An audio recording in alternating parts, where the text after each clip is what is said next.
Most couples don't fall apart because they stop loving or because the bedroom went cold.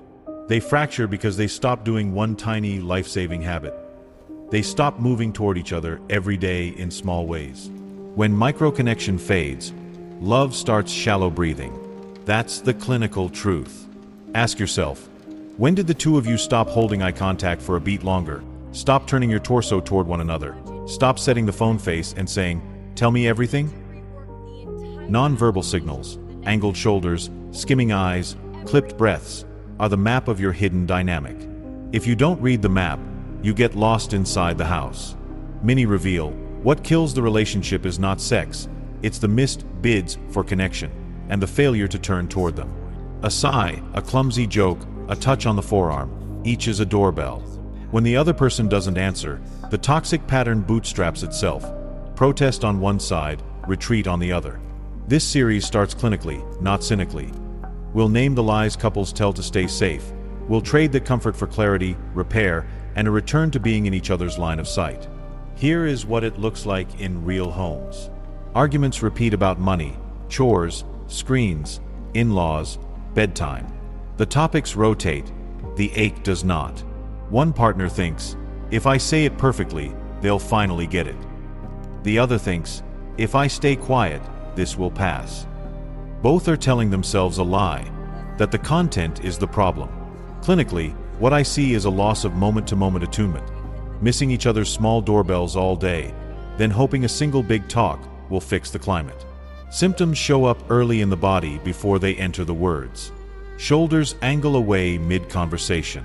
Eyes skim past without landing. A jaw clenches when the calendar opens.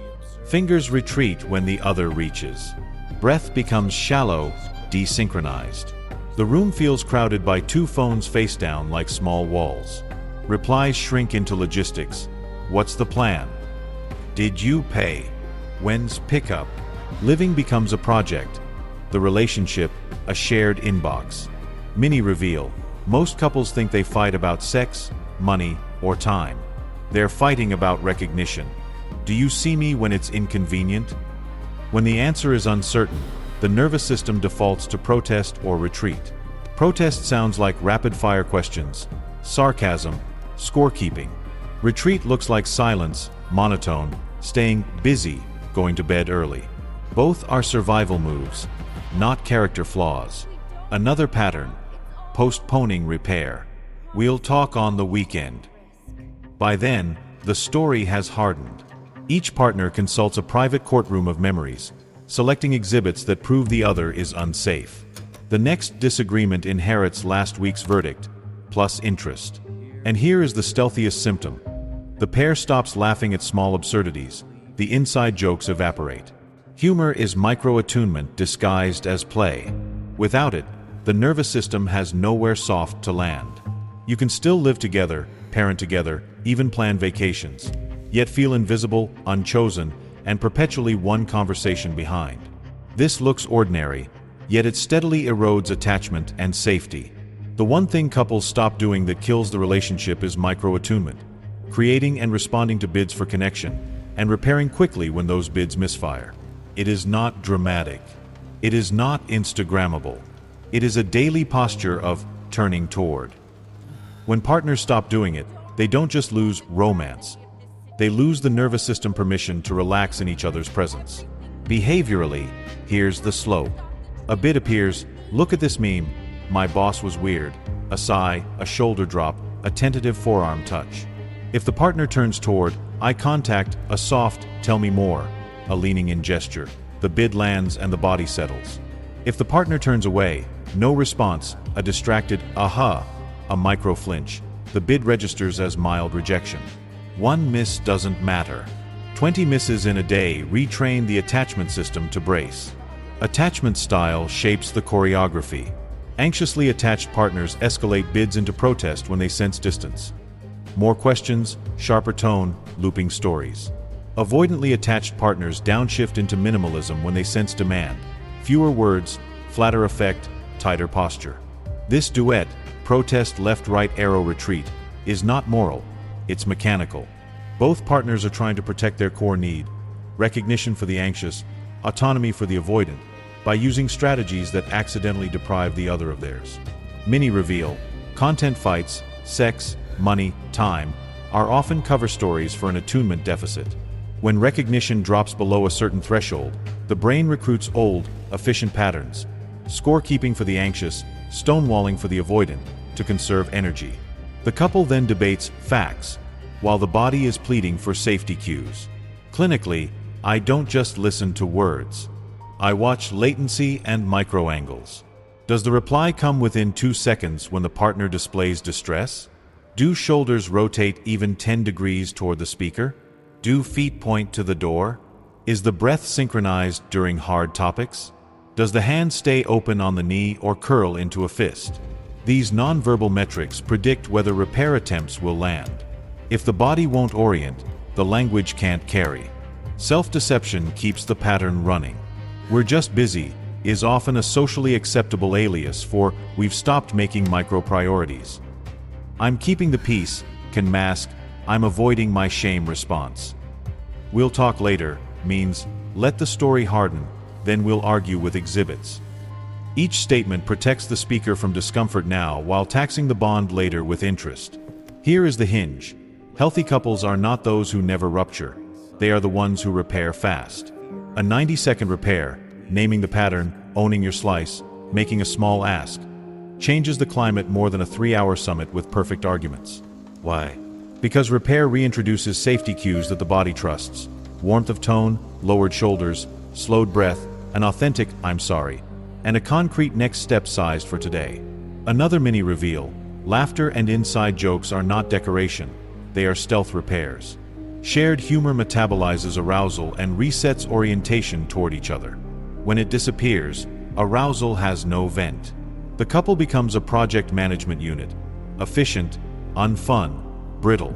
Diagnosis, then, is simple and sobering. You didn't lose love, you lost turning toward.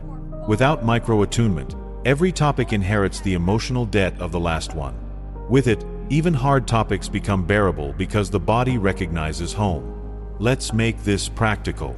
If the problem is the collapse of micro-attunement, missed bids, delayed repair, then the cure is a daily posture of turning toward, measured in minutes and gestures, not grand speeches. What follows are concrete protocols my couples use in session and at home. 1. The 10-minute state of us, daily. This is not a debrief of logistics. It is a micro-ritual to reintroduce recognition. Structure: 3-3-3-1 3 minutes. High/low. Each person names one high and one low from the day. No advice. 3 minutes. Reflect and label. The listener mirrors the story and labels the emotion they perceive. 3 minutes. Tiny need. Each person names one small, doable request for the next 24 hours. 1 minute. Close. A 20-second hug with slow breathing or a palm-to-palm touch. Non-verbal script. Bodies angled toward each other. Phones out of reach. Eye contact that lands, not stares. Breath deliberately slower. If you can't slow your breath, your words won't feel safe. Language model. Reflect. When you mentioned your boss, your shoulders dropped. Did you feel cornered? Validate. That makes sense. No wonder you were short on patience. Request. Would it help if I check in before your morning meeting tomorrow? Mini reveal. Most couples fail here because they chase depth before they create safety. 10 minutes of warm orientation earns you the deeper conversation you keep postponing. 2. The A/R method. Acknowledge/reveal/request use when tension rises. It's a surgical strike that keeps the nervous system inside the window of tolerance. Acknowledge. Mirror content and emotion. I hear you're worried about money, and I see how tense your jaw is. Reveal. Offer one sentence of your internal state, honest and contained. I've been avoiding the budget because I feel inadequate. Request. Ask for one concrete behavior. Can we review it Sunday at 10 a.m. for 20 minutes? Rules. 1 sentence per step. No biography. If your partner escalates, recycle to acknowledge before attempting reveal again. 3. The 90-second repairs that work are short and embodied, not comprehensive and perfect. Step 1. 30s name the pattern. We're in the blame loop. Step 2. 30s own your slice. My tone got sharp. I'm sorry. Step 3. 30s make a small ask. Can we reset and slow this down? Nonverbals. Soften your shoulders, open your palm, reduce volume by 20%. Insert 2 deliberate breaths. If your body doesn't signal safety, your apology will read as strategy. Clinic case, anonymous. A couple who escalated within 60 seconds agreed to tap the table once to mark pattern detected, then immediately ran the 90-second protocol. Frequency of ruptures stayed the same for 2 weeks. Duration dropped from 45 minutes to under 6 minutes. By week 4, frequency fell to 4. Boundary scripts, non-punitive. Boundaries protect connection by limiting damage, not by punishing. I'll talk when we can both stay under a 5 out of 10 intensity. I'm taking 15 minutes and I will come back. I won't continue if there's name calling. I want to solve, not score points. If we're exhausted, let's park this with a timestamp. Tomorrow 7:30 p.m., 20 minutes. Important. Boundaries without return times. Our avoidance in disguise. Always specify when you'll re-engage. 5. Rituals of turning towards. Seed the day with low-effort bids and responsive gestures. 3. Daily microbids. A steady look that lands for 1 full breath, a light touch on shoulder or forearm, an open-ended, bite-sized question, what felt heavy today? Threshold kisses. 10 to 20 seconds leaving home, returning, and going to sleep. Breathe together, not just lips touching. The 2-minute tuck-in. Before bed, each person names one thing they appreciated in the last 24 hours. Mini reveal. Inside jokes are repairs in costume. Revive them deliberately. Keep a ridiculous jar where you drop funny mispronunciations or household bloopers. Read 2 every Saturday morning. 6. Weekly 30-minute meaning check-in. Content fights shrink when shared purpose grows. 3 prompts. 1. What are we building together this week? 1 sentence. 2. What drained us? Each names one thing. 3. One thing I want a little more of / a little less of. Format. Timer on. No cross-examination. Capture 1 next action per person. Size to 15 minutes or less. Attachment-informed tweaks if you lean anxious. Pre-regulate before initiating. 2 minutes of slow exhale. Then start with an acknowledge about them before your reveal. Shrink your requests. 1 ask per check-in. If you lean avoidant, pre-commit to a time and duration. Offer 1 explicit emotional sentence per check-in. I felt overwhelmed at 4 p.m. Keep eye contact brief but real. Angle your torso to face your partner. Behavioral KPIs, track weekly, bid response rate. Aim for greater than or equal to 70% of bids answered within 10 seconds. Eye contact, a word, or a touch counts.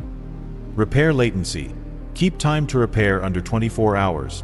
Gold standard. Under 10 minutes post-rupture. Rupture duration. Target less than 10 minutes before reset. Inside joke frequency. Log 2 moments of shared humor per week minimum. Phone-free minutes. 10 minutes daily during the state of us. Post these metrics on the fridge or a shared note. Numbers make the invisible visible. Common pitfalls and how to correct pitfall. Using the daily check-in to litigate old grievances. Correction. If history intrudes, park it in a parking lot note for the weekly check-in. Pitfall. Apologies that explain. Correction. Remove, but. Say, I'm sorry. I was defensive. I want to try again. Pitfall. Waiting for motivation. Correction. Ritual precedes feeling. Do the behavior. Safety follows. Bottom line. You don't need a 3-hour summit.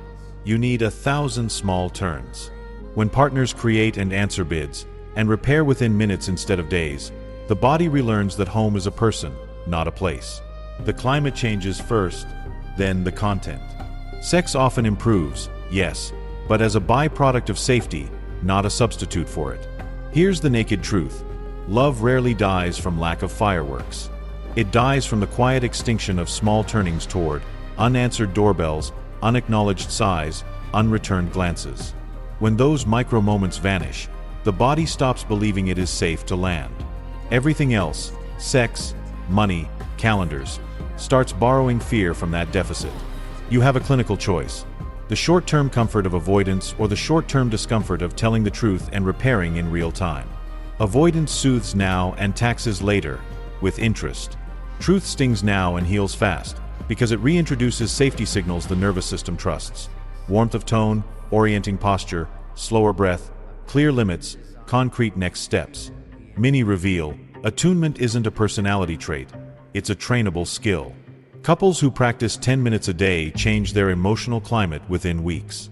The outside world may look the same bills, same toddler chaos, same deadlines, but the inside weather shifts from braced to breathable. Measure what matters. Track your bid response rate. Time your repairs. Count the laughs. Post the numbers where both of you can see them. Data is not romance, but it is relief, a way to witness progress when old narratives try to drag you back. You don't need grand gestures. You need small, repeated turns. Do that, and the house becomes home again. Two nervous systems learning to exhale in the same room. If you take one action today, make it this. Notice one bid and turn toward it. Eyes, body, breath, then words. That tiny move changes the climate faster than any perfect argument. Rebuild safety with minutes, not monologues. Repair within minutes, not days. Track your numbers so progress can't hide. If this helped, subscribe, like, and share so you won't miss the hard truths that bring you back to yourselves. More practice guides and dialogue scripts are coming.